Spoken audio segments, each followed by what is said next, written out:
Ireland is still an overwhelmingly Catholic nation, but during the country's big debate on abortion rights, the Catholic Church mostly sat on the sidelines. The Church was instrumental in enshrining a strict abortion ban in Ireland's constitution in 1983.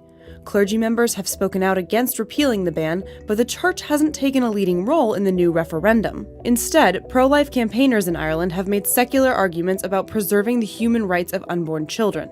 Pro-choice activists have argued repealing the ban will help give women in Ireland access to essential health care. Ireland has been steadily decoupling its laws from the Church's positions, following a wave of global and local scandals. Most recently, Ireland legalized same-sex marriage in a similar referendum in 2015. Despite the Church's more muted opposition, the referendum has been deeply divisive in Ireland. Abortion activists say cultural taboos about discussing sex and sexual health have enshrined the Church's position on abortion. Ahead of the vote, the Irish government outlined its plans for new abortion laws if the referendum passed. Those included a controversial measure allowing women to have abortions in the first 12 weeks of pregnancy without giving a specific reason. It's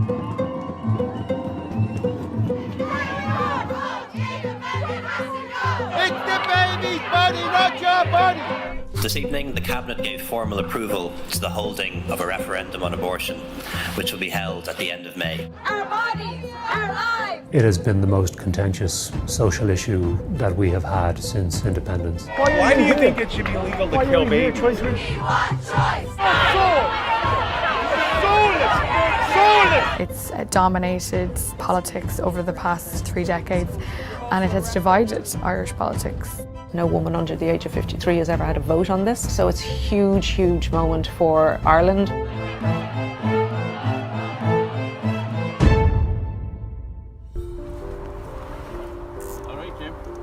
On May 25th, people will be asked not about the legislation that may follow, but whether or not the Eighth Amendment should remain part of our Constitution.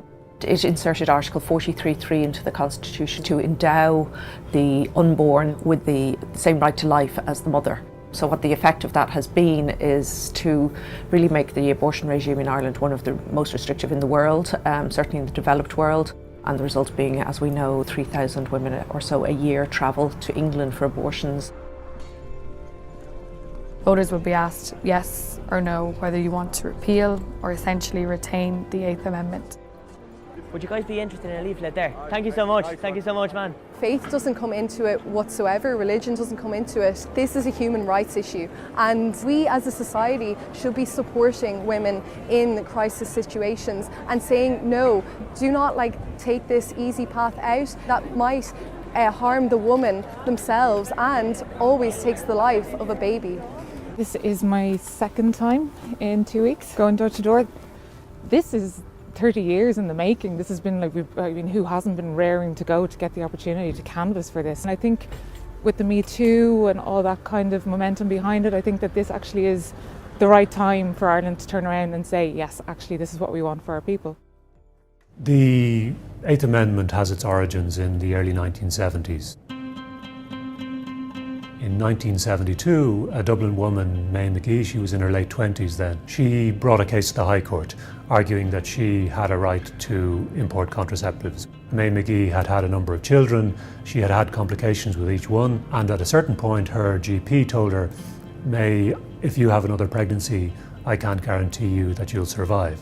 And so May McGee and her husband took a case to the High Court, arguing that they had a right to marital privacy that encompassed the right to import contraceptives, and so that the ban on importing contraceptives was unconstitutional. And they won in the Supreme Court. They won narrowly, but they won. What happened after the McGee decision was that a number of people who were against any liberalisation of the abortion laws said, well, what is to prevent a future Irish Supreme Court doing what the United States Supreme Court has been doing in recent years? It found in a decision called Griswold in Connecticut that there was a right to marital privacy. But more significantly, the US Supreme Court had drawn a direct line from Griswold in Connecticut to Roe v. Wade, which is the decision of the US Supreme Court which legalized abortion across the entirety of the United States. And so that's the origin of the pro-life amendment campaign and the organized grassroots movement that gave rise to the Eighth Amendment eventually 10 years later. The wording of that amendment has been the subject of decades of debate. It was controversial when it was inserted. A third of the electorate who voted against it. It was also argued, not least by Peter Sutherland, who was the Attorney General at the time in the Fine Gael government under Garret Fitzgerald, that by giving equal weight to two rights, so the right to life of the unborn, the right to life of the mother, you were leaving it up to somebody eventually at some stage to have to weigh these rights and decide which prevailed. Fast forward to 1992, the X case.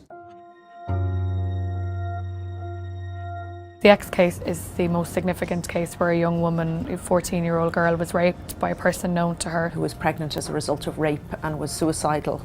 And her parents took her to England for an abortion, and when they contacted the police back here in Ireland to say that if they brought back some DNA from the fetus, would this help with the prosecution? Police then got in touch with the Attorney General, and the Attorney General took out an injunction against them having the abortion, saying it was illegal and they had to come back to Ireland. Then went to the Supreme Court and there was huge marches on the streets. The Supreme Court ruled that she had a right to travel. That led to the ruling that there should be terminations when there is a real and substantial risk to the life of a mother, including by way of suicide. Within months of the outcome of the X case, we have 3 referenda, and so by the end of 1992, there's a constitutional ban on having an abortion, except in certain very limited circumstances where there's a real and substantial risk to the life of the mother, including by suicidal ideation. But you also have written into the Constitution the right to information on abortions in other countries and the right to travel to have an abortion in another country. So for people who are against the 8th Amendment, this enshrines hypocrisy into the Constitution. It's not until 2013, which is more than 20 years after the X case, that the legislature makes any attempt to legislate for the X case. Moving on to the 4th item. To the Minister for Health, the need to legislate for the X case following the death in University College Hospital Galway of Ms. Savita Halappanavar. In October 2012, we had the death of Savita Halappanavar.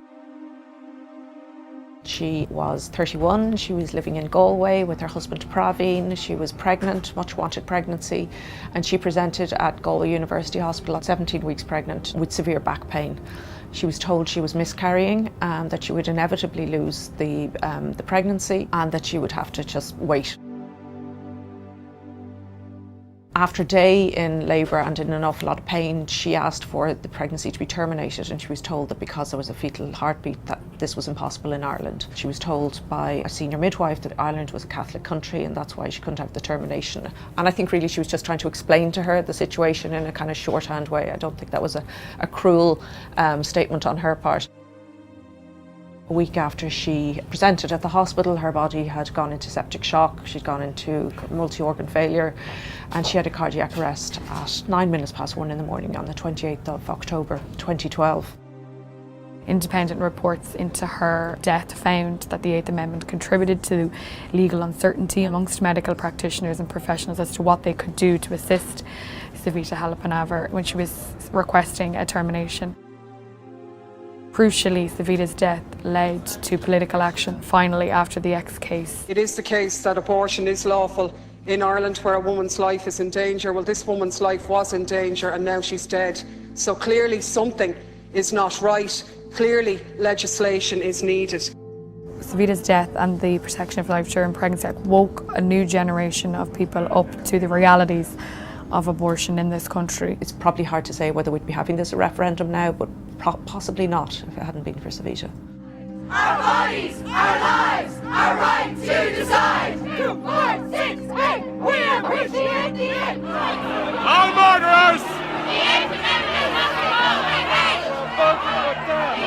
You are voting for death. You are absolutely voting for death. There have been some pretty shocking cases since Savita. There was the case of Miss Y, an asylum seeker who was raped in her home country but didn't discover it until she came to Ireland. She sought a termination on the basis that she was suicidal. She was refused. And she was sectioned and she was held effectively in a maternity hospital. There was the case of Miss P, a young mother who was pregnant, who was brain dead, and her family requested that the life support machine be turned off. But because of the 8th Amendment, the medical professionals felt that they could not do that. Her body was beginning to break down and puff up, and the nurses had to put makeup on her so her children could come and visit her. In the end, the courts ruled that they could turn off the life support machine.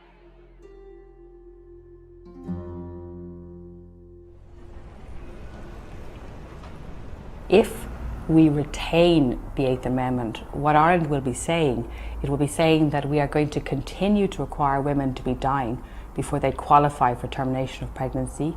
We are going to continue with the growing problem of backstreet abortion. There is no other way to support couples who have that diagnosis of fatal fetal anomaly, or to support women who become pregnant as a result of rape, unless we remove the 8th Amendment. Termination up to 12 weeks is proposed. This is the removal of a healthy baby in utero. There's no justification for that. We would like to maintain the culture of the country which says if you have a crisis pregnancy, we support you and we don't make you do something that no woman ever wants to do in the first place, which is to go through the difficult and traumatic decision to have an abortion. There were a lot of people in 1983 who felt the idea of putting a ban on abortion into the Constitution was a terrible idea, and that you were storing up problems for the future, and who felt vindicated in terrible circumstances by the X case and by a number of the cases that followed over the ensuing decades.